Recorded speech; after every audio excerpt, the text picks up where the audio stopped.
ஆயில்ய நட்சத்திரத்தை பற்றி நம்ம பார்ப்போம். ஆயில்ய நட்சத்திரம் அப்படிங்கிறது பார்த்தீங்கன்னா நட்சத்திர வரிசையில் 9வது நட்சத்திரம் ஆயில்ய நட்சத்திரம். இந்த ஆயில்ய நட்சத்திரத்தோட அதிபதி யார் அப்படின்னு பார்த்தோன்னா புதன் பகவான் தான் ஆயில்ய நட்சத்திரத்தோட அதிபதியாக இருக்கிறார்.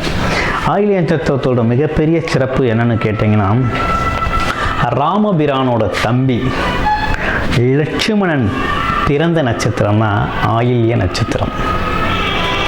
ஞாபகம் வச்சுக்கோங்க, இது உங்களுக்கு ரொம்ப பயனுள்ள வகையில் இருக்கும். ஆமாம், லட்சுமணன் பிறந்த நட்சத்திரம் ஆயில்ய நட்சத்திரம். இந்த ஆயில்ய நட்சத்திரத்தோட சிறப்பு என்ன அப்படின்னு கேட்டோம்னா, இந்த ஆயில்ய நட்சத்திரத்தில் இருக்கிறவங்க பார்த்தீங்கன்னா ரொம்ப புத்திசாலிகள், மென்மையாக பேசக்கூடியவர்கள், அடுத்து கல்வி கற்பதில் ரொம்ப ஆர்வம் உடையவர்களாக இருப்பாங்க. மற்றவர்களுக்கு உதவி செய்வதில் ரொம்ப விருப்பம் இருக்கும், அவங்களுக்கு விருப்பம் இருக்கும். அதே நேரத்தில் பொலிவான தோற்றம், முக அழகு அப்படிங்கிறது உங்களுக்கு இயற்கையாகவே அமைஞ்சிருக்கும்.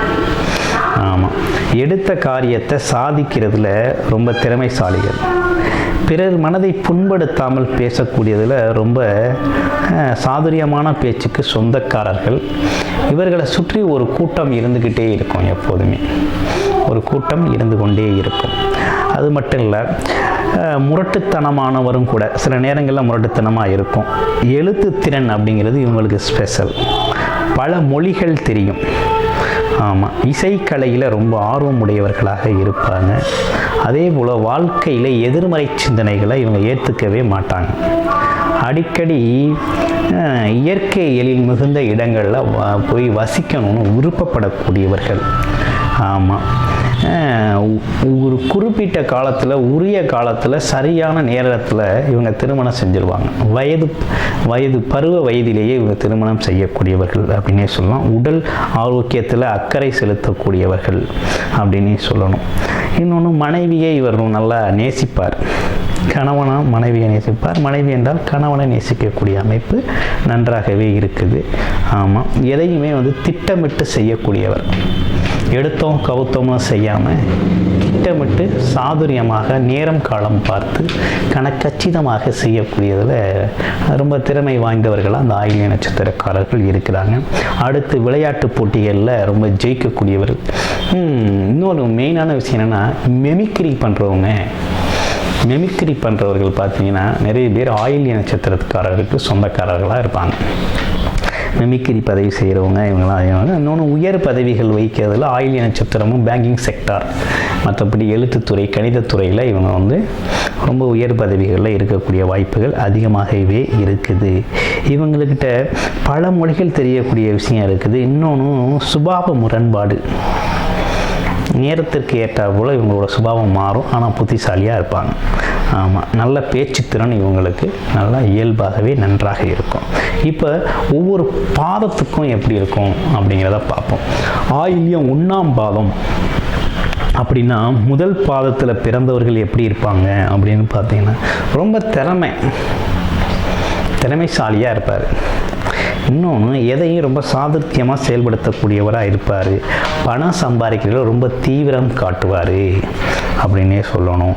அது மட்டும் இல்லாமல் உடல் நலனில் ரொம்ப அக்கறை செலுத்தக்கூடியவர், மென்மையாக, அழகாக, அழுத்தம் திருத்தமான பேச்சாற்றல் கொண்டவராக இவர் இருப்பார். காரிய வெற்றி, எடுத்த காரியத்தில் வெற்றி பெறுவார். தொழில்களில் பார்த்தீங்கன்னா சிறப்பான அனுபவத்தோடு தான் தொழில் தொடங்கி அந்த அனுபவ தொழில் அப்படிங்கிறதுனால ரொம்ப சிறப்பாக வெற்றி பெறக்கூடிய வாய்ப்பு உள்ளவர் இவர். இன்னொன்று, தொழிலாளர்களோட நட்பை இவர் பெறுவார். அது மட்டும் இல்லாமல் நல்ல பிள்ளைகளை ஒரு நல்ல சூழ்நிலையில் வளர்க்கணும், ஆரோக்கியமாக அவங்கள அடுத்த நிலைக்கு உயர்த்தணும், அறிவு நிலையை மேம்படுத்தணும் அப்படிங்கிறதுல ரொம்ப அக்கறை செலுத்தக்கூடியவங்க அப்படின்னு பார்த்தோம்னா இந்த ஆயில்யம் 1ஆம் பாதத்துக்கு சொந்தக்காரர்களாக இருக்காங்க. அடுத்து 2ஆம் பாதம் எப்படி இருக்குது அப்படின்னா, உயர்ந்த எண்ணம் கொண்டவர்கள், பூர்வீக சொத்தை பராமரிக்கிறதுல ரொம்ப அக்கறை செலுத்தக்கூடியவர்களாக இவங்க இருக்காங்க. இன்னொன்று பெற்றோர்களிடத்தில் அன்பு செலுத்தக்கூடியவர்களாகவும் இருப்பாங்க. அது மட்டும் இல்லாமல் முதுமை காலத்தில் எந்த கஷ்டமும் இல்லாமல் நம்ம பார்த்துக்கிறதுக்கு ஒரு ஆள் வேணும் அப்படின்னு சொல்லி அதற்கான திட்டம்லாம் அவங்க பண்ணுவாங்க. இன்னொன்று இவங்க காதலிச்சாங்க அப்படின்னா இவங்களுக்கு காதல் திருமணம் அப்படிங்கிறது கொஞ்சம் சிரமமாக தான் இருக்கும் அப்படின்னே சொல்லணும். எடுத்த காரியத்தை சாதித்து காட்டுவாங்க. சில நேரங்களில் திறமை தனக்கு இல்லையே என்று சில விஷயங்களில் ஆதங்கப்படக்கூடிய வாய்ப்பும் இவர்களுக்கு இருக்குது அப்படின்னே சொல்லணும். இன்னொன்று வறுமையை, எப்படிப்பட்ட வறுமையில் இருந்தாலும் அந்த வறுமையிலிருந்து இவங்க கஷ்டங்களெல்லாம் தூக்கி எறிஞ்சு அதிலிருந்து வெற்றி பெறக்கூடிய வாய்ப்பு இவர்களுக்கு இயல்பாக இருக்கும். அந்தளவுக்கு உழைக்கக்கூடிய ஆற்றலும் உண்டு. அந்த கஷ்டங்களெல்லாம் தூக்கி எறியக்கூடியவர்கள். அதே போல் மனதுக்குள்ளே போட்டு சில விஷயங்களை அசை போடுவார்கள். அசை போட்டாலும் அதெல்லாம் தன்னிடம் இருந்து இருக்கின்ற சூழ்நிலையை உணர்ந்து கொள்வதற்காக சில கஷ்டங்களையும் சில விஷயங்களையும் அசை போடக்கூடிய அமைப்பு உங்கள்கிட்ட இருக்குது. ஆமாம், அன்பும் அக்கறையும் செலுத்துவார்கள். மனைவியிடத்திலையும் குழந்தையிடத்திலையும் அதீத அன்பு அக்கறை செலுத்தக்கூடியவர்கள் அப்படின்னே சொல்லணும். அது மட்டும் இல்லாமல் விருப்பம் இல்லாமல் எந்த ஒரு காரியத்தையும் இவங்க செய்ய மாட்டாங்க. அப்படிப்பட்ட விஷயத்துக்கு சொந்தக்காரர்கள் தான் ஆயில்யம் 2ஆம் பாதம். ஆயில்யம் 3ஆம் பாதத்தில் உள்ள ஸ்பெஷாலிட்டி என்னென்னா, மனதைரியம் மிக்கவர்கள், தவறுகளை தட்டி கேட்பவர்கள். சில நேரங்களில் அவசரப்பட்டு எதையாவது செஞ்சுருவாங்க.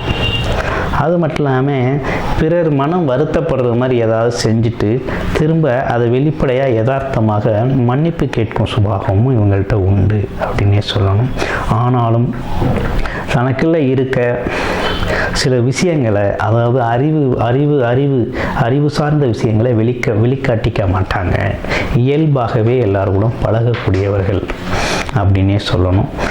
மனைவி பிள்ளைகள் அவங்களோடலாம் பட்டும் படாமலும் பேசி கொஞ்சம் குடும்பத்திலேருந்து கொஞ்சம் விலகியே இருக்கக்கூடியவர்கள் அப்படின்னே சொல்லுவோம். பூஜை புனஸ்காரங்களில் பார்த்திங்கன்னா ஈடுபாடு அதிகமாக காட்ட மாட்டாங்க. அதே நேரத்தில் கடவுள் நம்பிக்கை கொண்டிருப்பாங்க. அந்த மாதிரி கடவுள் நம்பிக்கை இருக்கும். ஆமாம், அதாவது இளமையிலே சில ஏமாற்றங்களை சந்தித்து மன கஷ்டத்துக்கு உட்படக்கூடிய இவர்கள் அப்படின்னே சொல்லணும். நல்ல வாய்ப்புகளை தவற விட்டுருவாங்க. ஆயில்யம் 3ஆம் பாதத்துக்காரங்க பார்த்திங்கன்னா அவங்களுக்கான நல்ல வாய்ப்புகளை தவற விட்டுருவாங்க. ஆனாலும் வாழ்க்கையில் பல சாதனைகள் செய்யக்கூடியவர்கள் அப்படின்னே சொல்லணும். ஆமாம், சாதனைகளுக்கு சொந்தக்காரர்கள் ஆயில்யம் 3ஆம் பாதம். அடுத்து ஆயில்யம் 4ஆம் பாதம் எப்படி இருக்குது அப்படின்னா, இவங்க ஆயில்யம் 4ஆம் பாதத்துக்காரங்க சுத்தமாகவும் சுகாதாரமாகவும் ஆரோக்கியமாக வாழ்கிறதுக்கு அதுக்கான வழிவகையில் ரொம்ப அக்கறை செலுத்துகிறவங்க தான் 4ஆம் பாதத்துக்கு சொந்தக்காரர்கள். எல்லாத்தையும் விட்டு கொடுத்து போவார்கள், புதுமையை ஏற்றுக்கொள்வார்கள், மற்றவர்களை நட்பு பாராட்டி வாழக்கூடியவர்கள் அப்படின்னே சொல்லணும். அது இல்லாமல் பெரியவர்கள்கிட்ட ஒரு அதிருப்தியின்மையை சம்பாதித்து கொள்வார்கள். அவங்களோட விஷயங்களை ஏற்றுக்காமல் அவங்களோட வாக்குவாதம் சொல்லி அவங்க அதிருப்தி ஏற்படுத்தி கொள்வாங்க. கோபத்தில் என்ன பேசுகிறோம் என்று தெரியாமல் கடகடவுன்னு பேசிடுவாங்க. வெளுத்ததெல்லாம் பால் அப்படின்னு சில நிலைகளில் நம்பி ஏமாந்துருவாங்க. இந்த மாதிரி இது செலவுக்கு எப்போதுமே அஞ்ச மாட்டாங்க. சேமிப்பு அப்படிங்கிறதுல ரொம்ப முக்கியத்துவமே கொடுக்க மாட்டார்கள். தெய்வீக பணிகளில் தன்னை அதிகமாக ஈடுபடுத்தி கொள்ளக்கூடியவர்கள். ஆனால் நண்பர்கள் விஷயத்தில் எச்சரிக்கையாக இருப்பீர்கள். தீயவர்கள் சகவாசத்தை தவிர்க்க விரும்புவார். நண்பர்கள்ட்ட எச்சரிக்கையாக தீயவர்கள்ட்ட சகாசத்தை விரும்புவீர்கள். அதாவது என்னன்னா, தீயவர்கள் சகாசத்தை விரும்புகிறதும் நண்பர்கள்ட்ட எச்சரிக்கை காமிக்கிறதுமா இவங்களோட சுபாவம் அப்படி மாறுபட்டு நிற்கும். இப்படிப்பட்ட சுபாவங்கள் உடையவர்கள் தான் பார்த்திங்கன்னா ஆயில்யம் 4ஆம் பாதத்திற்கு சொந்தக்காரர்கள். அது மட்டும் இல்லாமல் இந்த நட்சத்திரத்தில் என்னென்ன மாதிரி உடல் உபாதைகளை சந்திப்பாங்க அப்படின்னு பார்த்தோம் அப்படின்னா, சுவாச நோய்கள், படபடப்பு, நரம்பு பிரச்சனை, செரிமான கோளாறு, மூட்டு வலி, கை கால் வலி, சிறுநீரக நோய்கள் போன்றவைகளை இவங்க அந்தந்த வயதுக்கேற்றால் போல் இந்த பிரச்சனைகளை சந்திக்க நேரிடும். உணவு பழக்க வழக்கங்களை மாற்றி அமைச்சிக்கிறது மூலமாக இந்த நோய்கள்லேருந்து அவங்க தன்னை தவிர்த்துக்கூடிய வாய்ப்புகள் இருக்குது. இவங்களுக்கு ட்ரேடிங் அப்படிங்கிறது நல்லா சூப்பராக வரும். தரகர் நல்லாயிருக்கும். கமிஷன் ஏஜெண்டாக செயல்படலாம். இறக்குமதி ஏற்றுமதி துறைகளில் கொடிகட்டி பிறக்கக்கூடிய வாய்ப்புகள் இருக்குது. அடுத்து மை தயாரிக்கும் நிறுவனங்களில் வேலை பார்க்கக்கூடிய வாய்ப்பு இருக்குது. தகவல் தொடர்பு அப்படி இருக்குது. அடுத்து பார்த்திங்கன்னா மொழிபெயர்ப்பாளர்களாக இருப்பாங்க. அடுத்து சுற்றுலா வழிகாட்டி இந்த மாதிரி துறைகளில் வேலை பார்க்கக்கூடிய இருக்குது. பல்வேறு நிறுவனங்களில் உதவியாளர்களாக பணிபுரியக்கூடிய வாய்ப்பு. அடுத்து கணிதவியலாளராக இருப்பாங்க. ஜோதிடராகக்கூடிய வாய்ப்புகள் இருக்குது.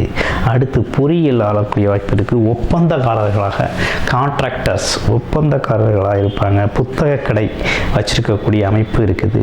காகித தொழில் செய்யலாம். அடுத்து பார்த்தீங்க அப்படின்னா கலை இலக்கியம் சார்ந்த துறைகளில் இவங்க சாதனை படைக்கக்கூடிய வாய்ப்புகள் நிறையவே இருக்குது அப்படின்னே சொல்லணும். அது மட்டும் இல்லாமல் இவங்க ட்ரேடிங்கில் ஜெயிப்பாங்க. ட்ரேடிங் அப்படின்னு ஆரம்பிச்சிட்டாலே இவங்க ஜெயிப்பாங்க. இவங்களுக்கான சாதகமான நிறம் அப்படின்னு பார்த்தோம்னா, ஒரு அதிர்ஷ்டம் தரக்கூடிய நிறம் அப்படின்னு பார்த்தோம்னா பச்சை, வெள்ளை, அப்படி 2 நிறங்கள் தான். பச்சைக்கு முதல் முக்கியத்துவம், வெள்ளை இதுவும் பயன்படுத்திக்கலாம். இது கொஞ்சம் சாதகமாக இருக்கும். அது மட்டும் இல்லாமல் இவங்க வழிபட வேண்டிய தெய்வம் அப்படின்னு பார்த்தோம்னா ஆதிசேஷன், நாகராஜனை வழிபடணும். இவங்க வழிபட வேண்டிய தெய்வம் ஆதிசேஷன், நாகராஜனை வழிபட வேண்டும். ஆதிசேஷனை வழிபட இவங்க வாழ்க்கையில் பெரிய முன்னேற்றங்களும் ஏற்படும். இது வாரம் தோறும் வழிபட வேண்டிய தெய்வமாகும். வருடத்தில் ஒரு முறையாவது திருவெண்காடு, நாகர்கோவில், நாகராதர் போயிட்டு வரணும். போயிட்டு வந்து அந்த தளத்தில் போயிட்டு வந்தால் உங்களுக்கு இந்த நட்சத்திரங்களுக்கு புது ஆக்டிவேஷன், புத்துயிர் பிறக்கும். நினைச்சதெல்லாம் நடக்கக்கூடிய வாய்ப்புகள் இருக்குது. அடிக்கடி ஆதிசேஷனை வழிபட ஆரோக்கியம் மேலுங்கும். பொருளாதாரத்தில் புதிய மாற்றங்கள் நிகழும். ஆமாம், தன்னை சுற்றிலும் மகிழ்ச்சி நிலவும். இப்படிப்பட்ட அமைப்புகள் பார்த்திங்கன்னா இந்த ஆயில்ய நட்சத்திரக்காரர்களுக்கு இந்த நட்சத்திர பலன்கள் அப்படிங்கிறது இப்படி இருக்குது அப்படின்னே சொல்லணும். உங்களுடைய ஜோதிட ஆலோசனைக்கு வாழ்க வளமுடன் ஜோதிடர் குருசுந்தர வடிவேல். நன்றி, வணக்கம்.